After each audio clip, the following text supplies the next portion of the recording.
Hi guys, welcome back to my page. Please like, share, and subscribe for more Chorokyu videos, 164 tune cars, and other car toy brand.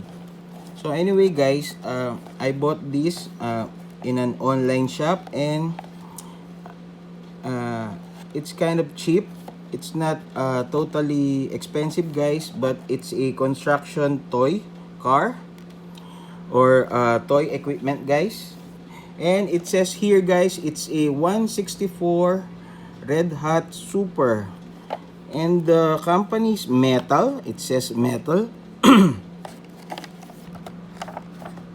So it's not that much, and we will unbox it guys. Check the inside of it.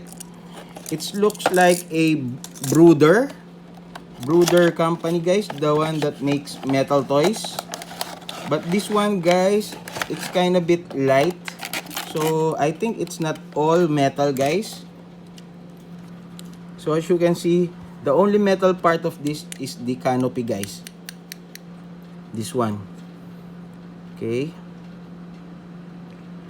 it says mobile and the logo. So I think this is a copy of a John Deere heavy equipment guys, bulldozer of John Deere.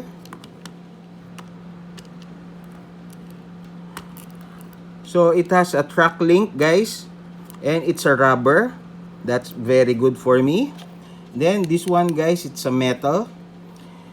This one guys, it's only cost for $3. And this one is it has a moving parts. This one at the back. And then this one guys, the what they call this, shovel. Then it has a track link that moves. That's +5 for me guys. And this one is a metal, also +5 for me. And the price of this one guys, it's only cheap, like a $2 in US market. So overall guys, for me it's a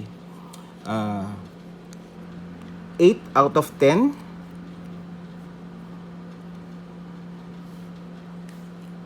And it's made in China, and it says on the box guys, it's a 164, but it's bigger than the 164. Compare it to this one guys, this is the 164. So it's kind of a bit big. For me, it's very good. And value for money, 5-star guys. So again, another in my collection of metal heavy equipment, although it's not all pure metal. Again guys, it's a John Deere brand copy from China. And it has moving parts, rubber track tires, and a metal part like this one. So for me it's 8.5 maybe.